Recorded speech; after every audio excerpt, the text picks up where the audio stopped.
യുദ്ധമില്ലാതെ എന്ത് American president Donald Trump എന്നുള്ള ചോദ്യങ്ങൾക്ക് വീണ്ടും ഒരു മറുപടി ലഭിച്ചിരിക്കുകയാണ്.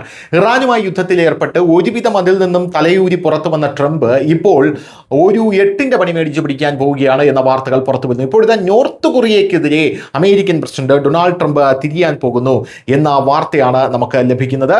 ട്രംപ് ഇറാന് പിന്നാലെ ഉത്തര കൊറിയ ആണവ പദ്ധതിയിലേക്ക് ശ്രദ്ധ തിരിക്കാൻ ട്രംപ് ആഗ്രഹിക്കുന്നുവെന്ന് ദക്ഷിണ കൊറിയൻ പ്രധാനമന്ത്രി ലീ ആണ് ഇപ്പോൾ പറഞ്ഞിരിക്കുന്നത്. ഇപ്പോഴിതാ നമുക്ക് മനസ്സിലാകുന്ന കാര്യം, ഫെബ്രുവരി 28 ഇറാനിൽ സംയുക്ത വ്യോമാക്രമണത്തോടെ ആരംഭിച്ച US ഇറാനും തമ്മിലുള്ള യുദ്ധം US പ്രസിഡന്റ് ഡൊണാൾഡ് ട്രംപും ഇറാൻ പ്രസിഡന്റ് മസൂദ് പെഷസ്കിയാനും ഒപ്പുവെച്ച ധാരണാപത്രത്തെ തുടർന്ന് അവസാനിച്ചു. ഇത് ട്രംപിന് ഉത്തര കൊറിയയുടെ ആണവ പദ്ധതിയിലേക്ക് ശ്രദ്ധ തിരിക്കാൻ അവസരം നൽകുന്നുവെന്ന് ദക്ഷിണ കൊറിയൻ പ്രസിഡന്റ് ലീ ജെങ് മ്യൂങ് അദ്ദേഹം പറയുകയാണ്.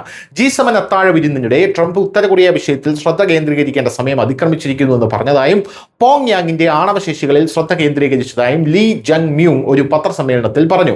ദക്ഷിണ കൊറിയയും റഷ്യയും തമ്മിലുള്ള സൈനിക സഹകരണം വളർന്നു വരുന്ന സാഹചര്യത്തിൽ ഉത്തര കൊറിയയ്ക്കെതിരായിട്ടുള്ള ഉപരോധങ്ങൾ ഫലപ്രദമല്ല എന്ന സംഭാഷണത്തിനിടെ ട്രംപിനോട് പറഞ്ഞതായും അദ്ദേഹം പറഞ്ഞിട്ടുണ്ട്. പോങ് യാങ്ങിന്റെ ആയുധ വികസനം മരവിപ്പിക്കുന്നതിൽ ആദ്യം ശ്രദ്ധ കേന്ദ്രീകരിക്കാൻ ട്രംപിനോട് ആവശ്യപ്പെട്ട അദ്ദേഹം റഷ്യയിൽ നിന്നുള്ള ചെറിയൊരു സഹായം പോലും ഉത്തര കൊറിയയിലേക്ക് വലിയ സഹായമാണ് എന്നും പറഞ്ഞു. 2006 ഉത്തര കൊറിയ ആദ്യം ആണവ പരീക്ഷണം നടത്തിയത്. അവരുടെ കൈവശം ഡസൻ കണക്കിന് ആണവായുധങ്ങളുണ്ട് എന്നും പറയപ്പെടുന്നു. എന്തായാലും റഷ്യയുമായും മോസ്കോയുമായും ഉത്തര കൊറിയയുടെ വർദ്ധിച്ചു വരുന്ന അടുപ്പവും ട്രംപിനെ വല്ലാതെ അസ്വസ്ഥപ്പെടുത്തുന്നുണ്ട്. കഴിഞ്ഞ കുറച്ച് വർഷങ്ങളായി പോങ് യാങ്ങും മോസ്കോയും തമ്മിൽ പതുക്കെ ശക്തമായ ബന്ധം കെട്ടിപ്പടുക്കുകയാണ്. യുക്രൈനെതിരായിട്ടുള്ള റഷ്യയുടെ യുദ്ധത്തെ സഹായിക്കാൻ ദക്ഷിണ കൊറിയൻ നേതാവ് കിം ജോങ് ഉൻ സൈന്യത്തെയും യുദ്ധോപകരണങ്ങളെയും അയച്ചിരുന്നുവെന്ന വസ്തുതയിൽ നിന്ന് ഇത് വ്യക്തമായിരുന്നു.